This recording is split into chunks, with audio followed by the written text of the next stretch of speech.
everybody, it's Femtrooper, and today I'm going to be talking about games that I'm thankful for.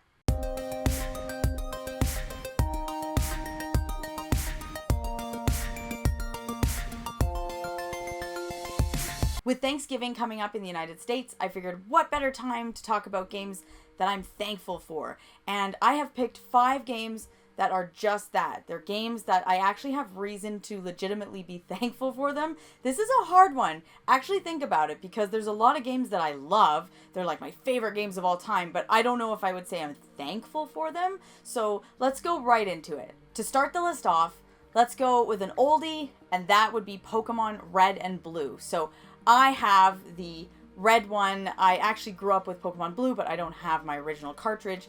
But I do have red, so thank goodness for that. It's funny, I actually bought this at a pawn shop, I don't know, maybe 10 plus years ago, and it's $9.99, and I guarantee you these go for quite a lot these days, so nice score on that one. Why am I thankful for Pokemon Red and Blue? Well, I'm a huge JRPG fan. Everybody knows that. It's my favorite genre. I would credit Pokemon Blue and Red to why I like JRPGs. That's the reason. Like, that game is kind of the solidifier for why I love that genre so much. Pokemon Blue was not the first JRPG I ever played, but it was the first JRPG I ever beat, the first JRPG I legitimately knew what I was doing in, and the first JRPG that I just, actually felt like, yeah, I get it. I'm on a big adventure. This is for me. Pokemon Blue is a grand adventure. It's a huge map. You go from town to town. You're catching Pokemon. I was watching the show at the time. I was obsessed with it. I've never seen a phenomenon like Pokemon ever in my life again that hit me. And it just blew my mind. To be able to do everything that Ash was doing in the show, fighting Team Rocket, saving everybody, but also catching Pokemon, also, beating gym leaders, random trainers, everything about it. It was the best. And I thought, I like this genre. I really do. And it's funny because I went to this kid's house to try Pokemon before I got it for Christmas, because I asked for it for Christmas in 1998. And my mom wanted to make sure, do you actually like that? Because it was hard to rent Game Boy games back then. You couldn't really do that. You could rent like Super Nintendo games and N64 games, but you couldn't rent Game Boy games, like handheld stuff. That was a little bit more niche. I'm sure some video stores did it, but it wasn't the norm. And so I went to this kid's house. He was a sort of a friend, not like a close buddy. And I went to his house and I remember trying it out, and I thought it was kind of interesting, kind of weird. I don't know. But then when I got it that morning in Christmas Day 1998, everything changed. I fell in love with the genre. I was hooked. I was like basically addicted to it, and ever since, I have been addicted to JRPGs, so I kind of credit that for my love of JRPGs. So yeah, I'm thankful for it. My next pick is a game that I think a lot of people can credit their love for SRPGs from this game, and that is Fire Emblem Awakening. And wow, what a really cool game. And, yeah, it's just your standard SRPG. But when this came out, it was a big deal. In fact, I remember grabbing it because it was becoming hard to find. It was like, oh, you got to get this game or else it's going to sell out. You're never going to get it. They're never going to print them again. I don't know. It was just a crazy time. And I had never played tactical or strategy games ever. And everybody, that I was talking to on YouTube, all my friends were like, you got to check out Fire Emblem Awakening. And I was kind of freaked out because I'm like, I don't play games like that. I suck at stuff like that. And I've never played them before, ever. And this is back 2013-ish, when I was newer to YouTube, and although I've been a gamer my whole life, I really didn't get like hardcore with my gaming until my YouTube channel. So I was really learning a lot about different genres, and really, picking up tips and getting help from friends and taking recommendations seriously. And I was told, you got to check it out. And luckily there was a demo on the 3DS like eShop, and I checked it out and I went, ooh, this actually looks cool. I think I can do this. And then I remember getting it and I actually beat it, and I had the time of my life. And now I really like Fire Emblem, and I like tactical, like I'm into that. Like, I recently, within the last, I guess it was last year, Triangle Strategy, love that game. And I would have never played a game like that had it not been for trying Fire Emblem Awakening 10 years ago. So, you know, I have to say, I really like the genre. I love RPGs, but the actual tactical strategy RPG, like those kind, they're really different, and I know they're not for everybody, but I loved it. I felt like I was playing a tabletop strategy game. I loved being able to move characters. I loved the grid. I really fell in love with it, and yeah, it's all thanks to Fire Emblem Awakening. Here's one that I'm thankful for it because I feel like it really set the stage for me completing games. So you're probably like, what? Look, I love video games. I've played video games my whole life, but I was not really a person who beat games. Like, sometimes, but it was very rare. I would, you know, spend all my time on, like, a game like, say, Super Mario Galaxy, for instance. Love that game. But I've never beat it, and it was at a time when you'd just be playing games, and then another game would come out, and you're like, oh, cool, and then you'd start playing that game, oh, cool, another game came out, and then I would never, ever finish a game. And although I had finished some, and I still did, I just didn't finish a lot of games. So this game that I'm going to talk about here, I did finish, and I feel like my YouTube channel is a big reason why, but I will credit this for a big, you know, reason for why I'm actually beating games now, and that's Ni no Kuni. This came out, was a big deal.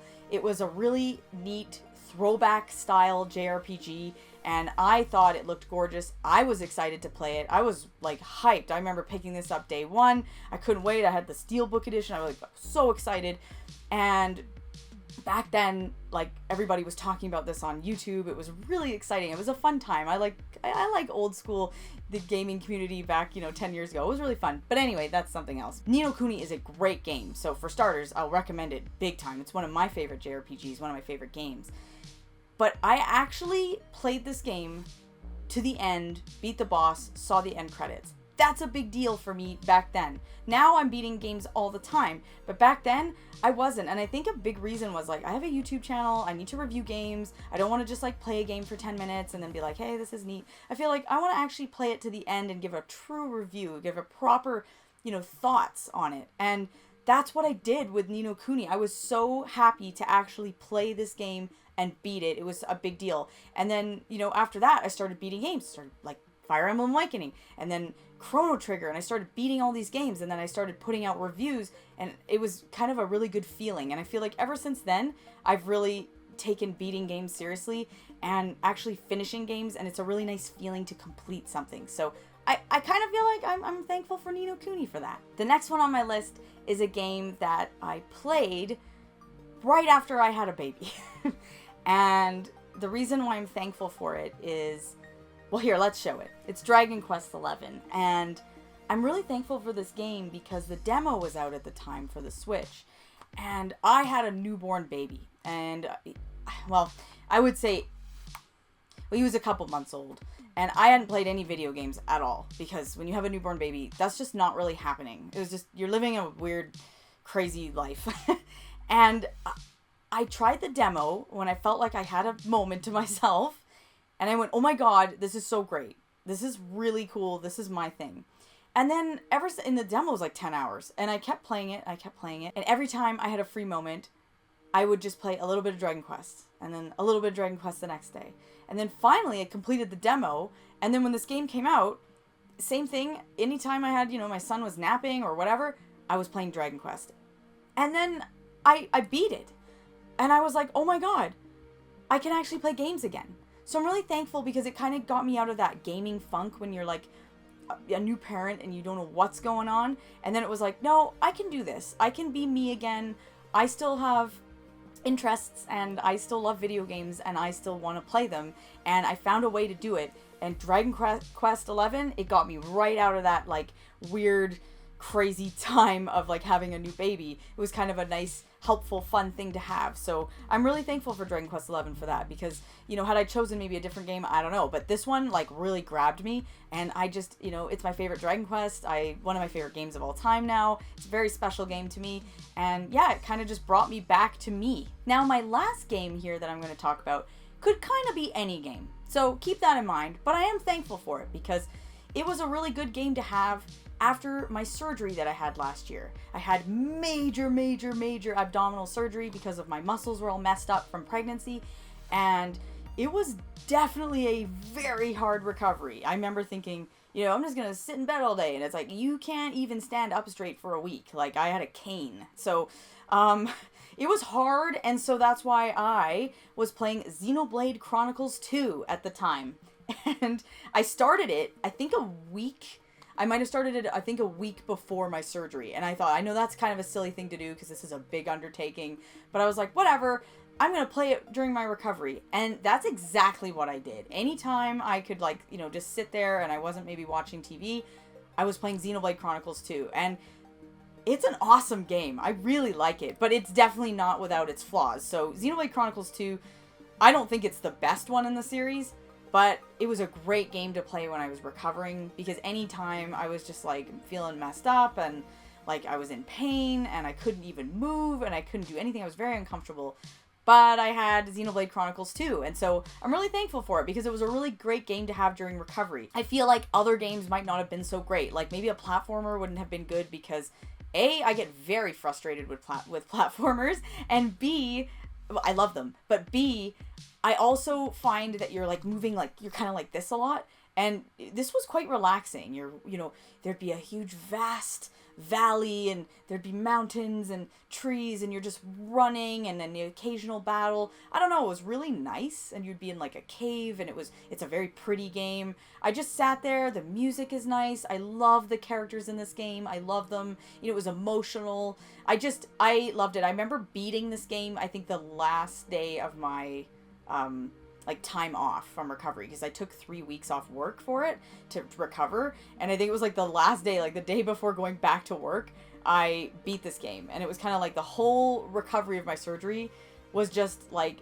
sitting in bed and just playing Xenoblade Chronicles 2, and it was really nice to have. I sat outside on a chair because it was still the summer, and I would just sit and play this game, and it was really comforting to have. So I'm really thankful for it because it really worked. It was a great recovery game. What games are you guys thankful for? I'm really curious. It's a really tough topic, actually. The more you think about it, you might be like, because I'm thinking, trust me, there are a lot of games that I love, but I'm like, I don't know if I'm necessarily thankful for it. So I was trying to think of games that really impacted my life, or, you know, brought me out of something, or were helpful to me in, like, you know, harder times kind of thing. So that was what my definition was for what I was thankful for, but everybody has their own definition. So it's kind of a fun topic to think about. So I am curious. Leave a comment below on what you're thankful for in terms of gaming. I mean, hey, I'm thankful for the Nintendo Switch. So that's like a console I'm thankful for.